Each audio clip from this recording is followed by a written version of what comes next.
Let me share the poem that I wrote when I was living in Abidjan. It is about the difference in Cōte, where the Hotel Ivoire is located, one of the most luxurious places that you could imagine. And this poem is called Rue du serpent. And it's about, well, I think you'll understand it once I start reading it, but it's about the whole notion of immigration, whether it's internal or external, because this is kind of like what this poem is about. Rue du serpent. A snake's hiss fills the night air, but it comes from a human throat. Girls of pleasure for sale troll the street leading to and from the Hotel Ivoire.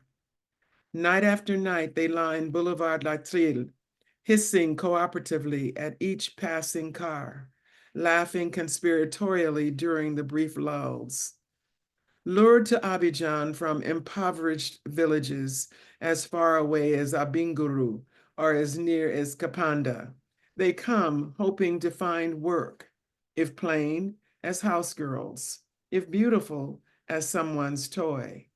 Perhaps no one told them before they left home that there are more willing hands than houses to clean or babies to tend. Perhaps they didn't get word that beautiful girls are common in cosmopolitan Abidjan and that wives can be dangerous obstacles to potential patrons. Faced with the probability of starvation or returning empty-handed to the village, beautiful girls turn to temporary work as bar hostesses whose bosses expect them to please the expatriates who frequent such places. In exchange for pleasing lonely grandfathers, they receive a meal and perhaps a soft bed in which to spend most of the night. For the plain girls, it is Rue du serpent. There are no bosses there who can fire her, only customers who may carry the virus. But what choice has she? AIDS and starvation are opposite sides of the coin of slow death. As their hisses linger in the night air, their relatives lie sleeping in faraway villages, never dreaming that their daughters and sisters have become human snakes in the jungle of Abidjan. And then I have this one last one. This one is what happens when the forced migration takes place, what happens to us. This one is called Adrift. Adrift, clueless, unconscious. I am lost in a landscape without familiar landmarks, Sahara desert sand, Mount Kilimanjaro snow, Atlantic Ocean waves, Ituri forest trees.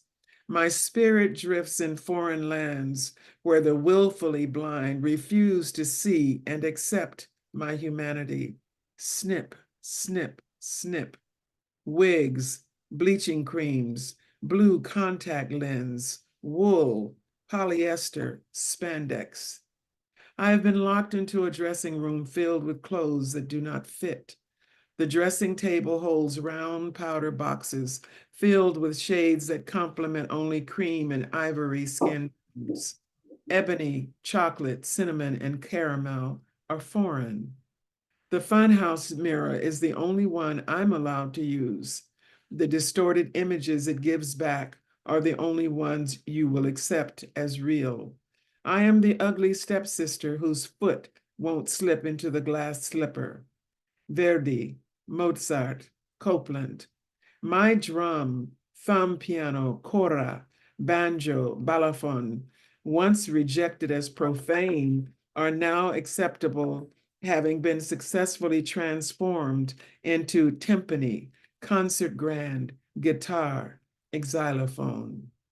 Dante, Shakespeare, Dickinson, King's English, flawless French, unaccented Spanish, stripped of my languages, denied platforms to tell my stories, my religions, myths to you, found no outlet in your written words, thus confining me to the parochial and less respected spoken idioms: concrete, steel, plastic, McDonald's, Taco Bell, Dunkin' Donuts, TSA, NSA, USA, CNN, MTV, Fox. These are your cultural and political markers, not mine. There are no maps to help me find my way back to myself. I am adrift in a sea of unfamiliar and frightful things. Adrift. Yet to save myself, I must use the floating planks of cultural imperialism, a sinking ship's debris. I am powerless to choose otherwise. Will my children's children understand? Will they forgive? I do not want them to forget. I am a survivor, and once ashore, I will burn these planks to warm my spirit.